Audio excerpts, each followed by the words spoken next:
Assalamualaikum warahmatullahi wabarakatuh. Bagaimana kabar kalian semua? Semoga senantiasa dalam lindungan Allah ya. Nah, kembali lagi dalam video bimbingan dan konseling bersama Bu Hanifah Saraswasti.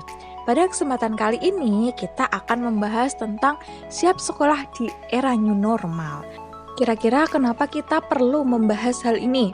Karena insya Allah ya, kita akan mulai untuk PTM secara terbatas, sehingga ketika kalian berangkat ke sekolah, kalian harus mematuhi protokol kesehatan. Harapannya agar kita semua tetap terjaga dan terhindar dari virus corona. Diadakannya PTM atau pembelajaran tatap muka ini harapannya dapat dijadikan sebagai solusi bagi siswa yang mengalami kesulitan dalam memahami pembelajaran praktek. Apalagi kita ini kan SMK, banyak prakteknya. Dan yang untuk tata busana juga akan ada praktek menjahit. Jadi hal ini perlu diadakannya PTM. Tetapi PTM juga harus mengikuti protokol kesehatan. Sehingga ada beberapa hal-hal yang harus diperhatikan oleh siswa. Di antaranya yang pertama patuhi protokol kesehatan. Kemudian yang kedua melakukan physical distancing. Yang ketiga membawa keperluan pribadi. Dan yang keempat menjaga kesehatan. Yang pertama tadi adalah patuhi protokol kesehatan. Apa saja sih yang harus dipatuhi?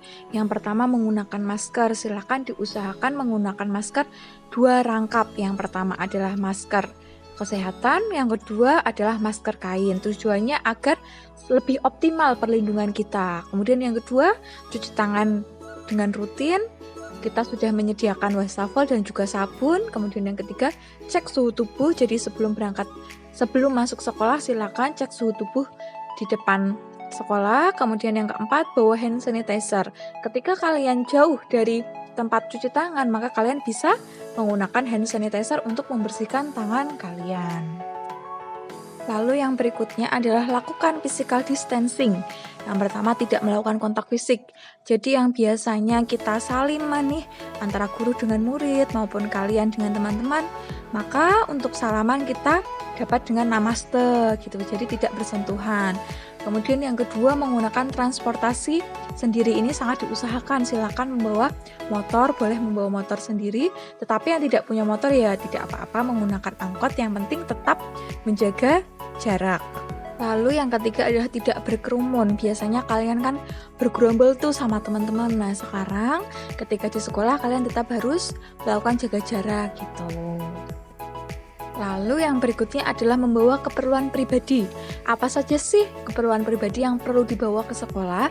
Yang pertama adalah bekal makan, bisa makan atau minum karena kantin kan tidak buka ya. Alangkah lebih baiknya kalian membawa bekal makan sendiri agar lebih aman dan terjamin kesehatannya. Kemudian yang kedua ini, yang biasanya kalian suka pinjem pensil, pulpen atau penggaris, silakan kalian membawa alat tulis sendiri. Lalu apabila jadwal sekolah kalian sampai menjelang duhur, maka kalian perlu membawa alat ibadah untuk melakukan sholat. Dan yang terakhir adalah menjaga kesehatan. Tolong jaga kesehatan, jaga kebersihan, jaga ketenangan, jangan jagain dia mulu kalau nggak ada kepastian hasil.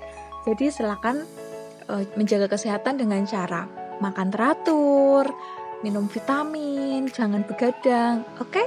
Sampai jumpa di pertemuan selanjutnya. Semoga jam bimbingan dan konseling juga bisa tatap muka.